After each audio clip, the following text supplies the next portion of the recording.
Nestled inside a single snowflake, there lives the town of Whoville, home of the Whos. And the Whos love Christmas above all else that they do.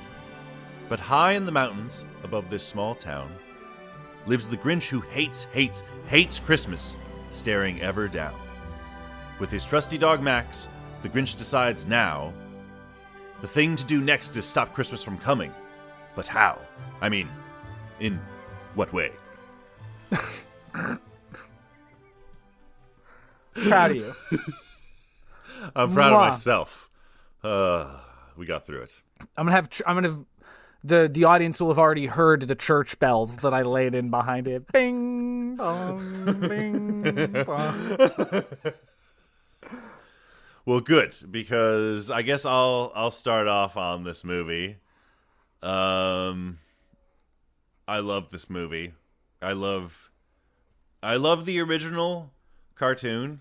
It does have a special place in my heart, the 1967 cartoon that I think is narrated by Boris Karloff, and Boris Karloff also voices the Grinch brilliantly, and I'll never take anything away from that short. I love that short. Sure, yeah. He is a performer. Yeah, it's a one of a kind, iconic thing. I agree, and I think this 2000 film is in my opinion, is a nearly perfect feature film version of that book, because to me, it's mainly interested in expanding upon the Grinch as a protagonist. And I think just having the Grinch as a protagonist is interesting, considering his plight and his goal. And Cindy Lou Who is kind of the antagonist. And I like that we learn more about both of them as characters, I think, in this expanded story.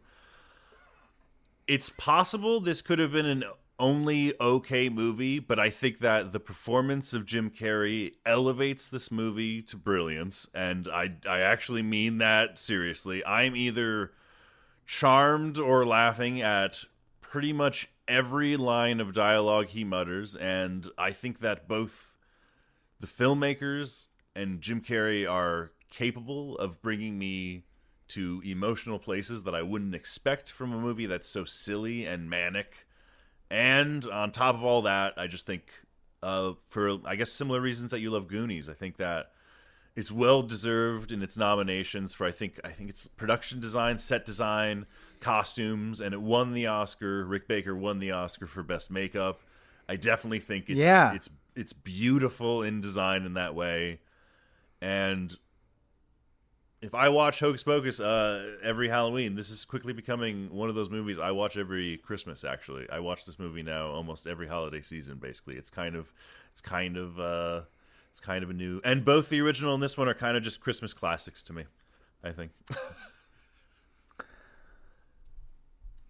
I don't hate this movie.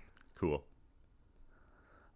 But this movie does not work for me. Oh, okay. And I think that I disagree with you. The thing I'm going to most fundamentally disagree with you on in this episode, we're going to talk about like a lot of like side things around this, is that Jim Carrey's performance does not work for me. I think that oddly enough, it maybe works the best when he is showing genuine emotion. Mm-hmm. You know, I think that when you actually see him just like in urgent moments feeling or doing a thing, I'm like there with him on it. Mm-hmm.